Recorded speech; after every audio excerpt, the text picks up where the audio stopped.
আচ্ছা বলুন তো, মহাভারত কে রচনা করেছিলেন? কেউ বলবেন ব্যাসদেব, কেউ আবার বলবেন সিদ্ধিদাতা গণেশ। কিন্তু পুরাণ বলে দুজনের সম্মিলিত প্রয়াসই হল মহাভারত। গল্পটা তাহলে খুলেই বলি। পুরাণ মতে মহাভারতের ভাবনা বা কাহিনী ব্যাসদেব মনে মনেই রচনা করে ফেলেছিলেন। কিন্তু তিনি ভাবলেন যে এই কাহিনী লিপিবদ্ধ করে রাখা জরুরি। কিন্তু কে লিখবেন এই আখ্যান? ব্যাসদেব জানতেন যে এটি কোনো সাধারণ লেখকের দ্বারা লেখা সম্ভব নয়।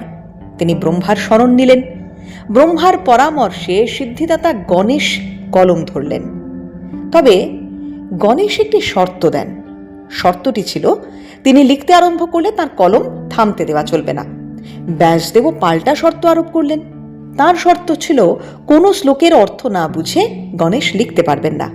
ব্যাসদেব প্রথমে ৮৮০০ কূট শ্লোক অন্তর্ভুক্ত করেন, যেন এই শ্লোকগুলির অর্থ অনুধাবন করতে গণেশের বেশ কিছুটা সময় লাগে। সেই অবসরে তিনি আরও কতগুলি শ্লোক রচনা করে ফেলবেন।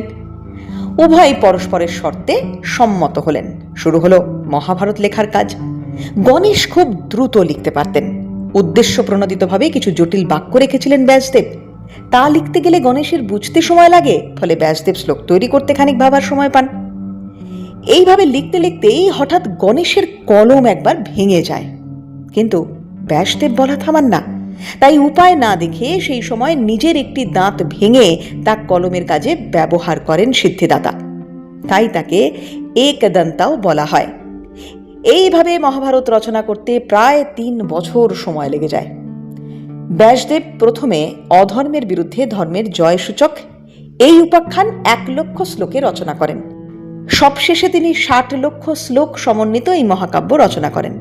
এই গ্রন্থের ৩০,০০০ শ্লোক দেবলোকে, ১৫,০০০ শ্লোক পিতৃলোকে, ১৪,০০,০০০ শ্লোক রক্ষযক্ষ লোকে স্থান পেয়েছে। অবশিষ্ট মাত্র ১,০০,০০০ শ্লোক মনুষ্যলোকে মহাভারত নামে পরিচিতি পেয়েছে।